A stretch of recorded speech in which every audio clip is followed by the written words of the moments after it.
जय हिंद, जय हिंद, जय हिंद। श्रीमती सोनिया गांधी की, मल्लिकार्जुन खड़गे की, राहुल गांधी की। ಬಂಧುಗಳೇ, ಸುಮ್ಮನೆ ಇರು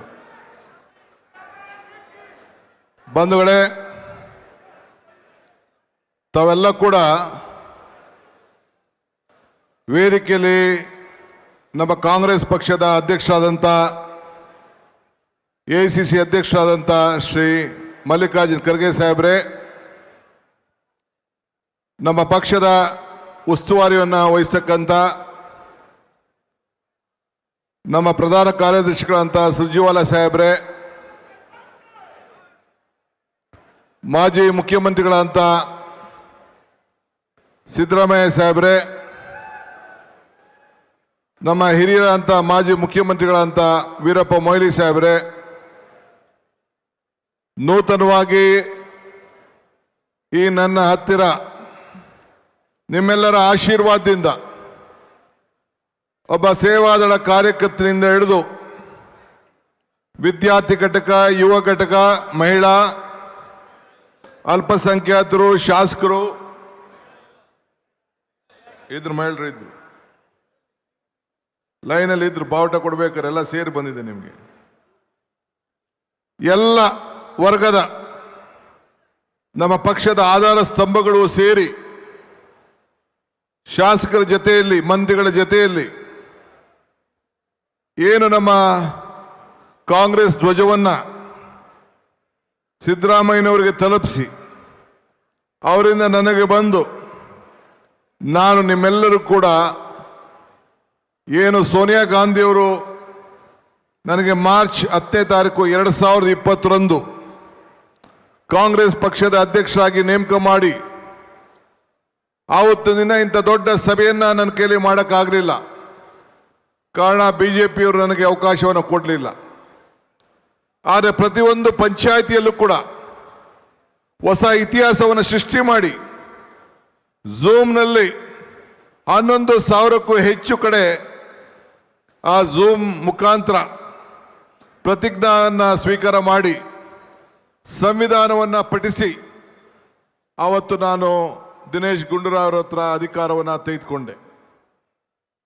ಆ ಸಾಕ್ಷಿ ಆದಮೇಲೆ ಇವತ್ತು ಮತ್ತೆ ನಾನು ಇಡೀ ರಾಜ್ಯವನ್ನು ನಿಮ್ಮೆಲ್ಲರ ವಿಶ್ವಾಸದಿಂದ, ನಿಮ್ಮೆಲ್ಲರ ಸಹಕಾರದಿಂದ ನಾನು ನಿರೀಕ್ಷೆ ಮಟ್ಟದಲ್ಲಿ ಸೇವೆ ಎಷ್ಟು ಮಟ್ಟಕ್ಕೆ ಮಾಡಿದ್ದೀನೋ ಅಂತೇಳಿ ನಿಮಗೆಲ್ಲ ಅರಿವಿದೆ.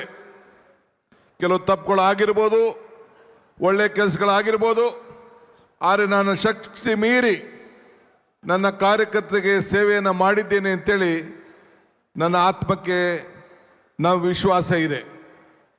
ನಾನು ಸ್ವಲ್ಪ ಮನುಷ್ಯ, ನನ್ನ ಕೈಲಿ ಅನೇಕ ತಪ್ಪುಗಳು ಕೂಡ ಆಗಿರ್ಬೋದು.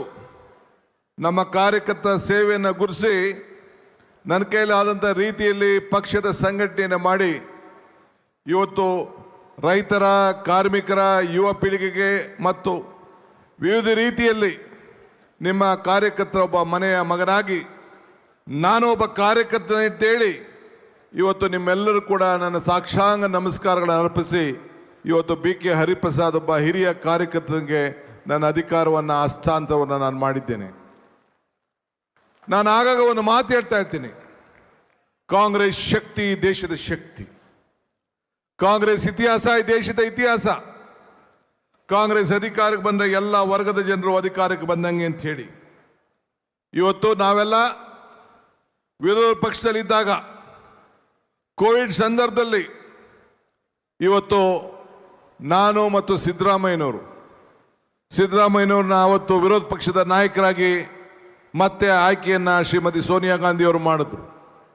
ನಾವಿಬ್ಬರು ಜೊತೆ ಸೇರಿ ನಿಮ್ಮೆಲ್ಲರನ್ನು ಕೂಡ ಒಟ್ಟಿಗೆ ತೆಗೆದುಕೊಂಡೋಗಿ ಈ ದೇಶದ ಐಕ್ಯತೆ, ಈ ದೇಶದ ಸಮಗ್ರತೆ, ಈ ದೇಶದ ಶಾಂತಿ ಮತ್ತು ನಮ್ಮ ಸಂವಿಧಾನವನ್ನು ರಕ್ಷಣೆ ಮಾಡಬೇಕು ಅಂತ ಹೇಳಿ ಸಂಕಲ್ಪವನ್ನು ಮಾಡಿ ಅವತ್ತು ಮಲ್ಲಿಕಾರ್ಜುನ್ ಖರ್ಗೆ ಸಾಹೇಬರು ವಿರೋಧ ಪಕ್ಷದ ನಾಯಕರಾಗಿ ಅವತ್ತು ಕೂಡ ಆ ಒಂದು ಅದ್ಭುತವಾದಂಥ ಕಾರ್ಯಕ್ರಮಕ್ಕೆ ಸಾಕ್ಷಿಯಾಗಿದ್ದು.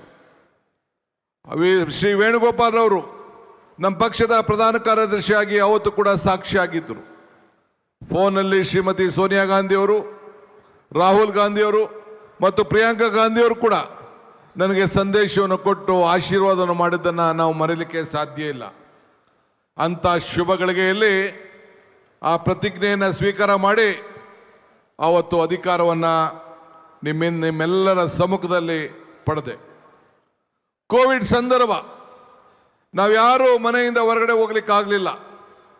ನನ್ನ ವರ್ಕಿಂಗ್ ಪ್ರೆಸಿಡೆಂಟ್ಸು, ಅವತ್ತಿದ್ದಂಥ ಎಲ್ಲ ನಾಯಕರುಗಳು ಎಲ್ಲರೂ ಕೂಡ ಕೈ ಜೋಡಿಸಿ ಆ ಕೊರೋನಾದಲ್ಲಿ ಸುಮಾರು ಎಲ್ಲ ಶಾಸಕರನ್ನು, ಅವತ್ತಿದ್ದಂಥ ಶಾಸಕರುಗಳನ್ನು, ಮಾಜಿ ಶಾಸಕರನ್ನು, ನಮ್ಮ ಎಲ್ಲ ಘಟಕದ ಮುಖ್ಯಾಧ್ಯಕ್ಷರನ್ನೆಲ್ಲ ತೆಗೆದುಕೊಂಡು ಇವತ್ತು ನಾವು ಅನೇಕ ಸಮಸ್ಯೆಗಳನ್ನು ಎದುರಿಸ್ತು. ಸಾವಿರಾರು ಜನಕ್ಕೆ, ಲಕ್ಷಾಂತರ ಜನಕ್ಕೆ ಫುಡ್ ಕಿಟ್ ಕೊಟ್ಟು ಬೆಲೆ ಕುಸಿಗೆ ಆಯ್ತಿತ್ತು. ದ್ರಾಕ್ಷಿ ಬೆಲೆ ಬೇರೆ 5 ರೂಪಾಯಿ ಆಗ್ತಿತ್ತು. ಅವತ್ತೆಲ್ಲ ಕೂಡ ಇಡೀ ನಮ್ಮ ರೈತ ಕುಟುಂಬಗಳಿಗೆ ಭೇಟಿ ಕೊಟ್ಟು ಆತ್ಮಧೈರ್ಯವನ್ನು ತುಂಬಿ ಅವತ್ತು ಕೂಡ ಬೆಲೆ ಏರಿಕೆಯನ್ನು ನಿಯಂತ್ರಣ ಮಾಡಬೇಕು, ಇವತ್ತು ಆ ಒಂದು ರೈತರಿಗೆ ಸಂಕಟಕ್ಕೆ ಪಾಲಾಗಬೇಕು ಅಂತೇಳಿ ಕೋಟ್ಯಾಂತರ ರೂಪಾಯಿ ಹಣವನ್ನು ನಮ್ಮ ಕಾಂಗ್ರೆಸ್ ಕಾರ್ಯಕರ್ತರು ಖರ್ಚು ಮಾಡಿ ಇವತ್ತು ಎಲ್ಲರೂ ಕೂಡ ಉಚಿತವಾಗಿ ಫುಡ್ ಕಿಟ್ ಅಲ್ಲದೆ ನಮ್ಮ ತರಕಾರಿಗಳನ್ನು ಕೂಡ ಒದಗಿಸ್ಕೊಟ್ಟಿದ್ದು ತಾವೆಲ್ಲ ಸಾಕ್ಷಿಯಾಗಿ ನಾವು ನೋಡಿದ್ರಿ. ಅನೇಕರು ಇವತ್ತು ಖರ್ಗೆ ಸಾಹೇಬರು ಮನೆಗೆ ಯಾದಗಿರವರು ಹುಡಿಕೊಂಡು ಹೋಗ್ತಾ ಇದ್ರು. ನಾನು ಮನೇಲಿದ್ದೆ. ಯಾರು ಬಸ್ಗೆ ಹೋಗ್ಬೇಕಾಯ್ತು.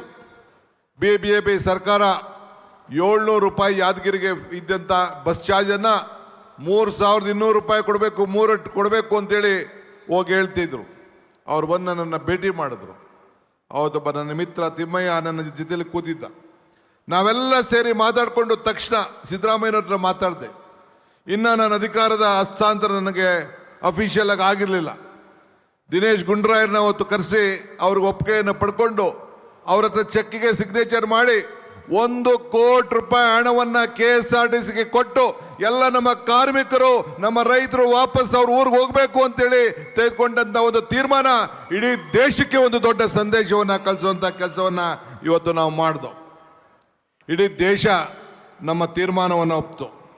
ಇವತ್ತು ತಾವೆಲ್ಲ ನೆನಪಿರ್ಬೋದು, ಆಕ್ಸಿಜನ್ನಲ್ಲಿ 36 ಜನ ಪಿಲಿ ಅಂತ ಹೇಳಿ ನಮ್ಮ ಜನ ಸತ್ರು.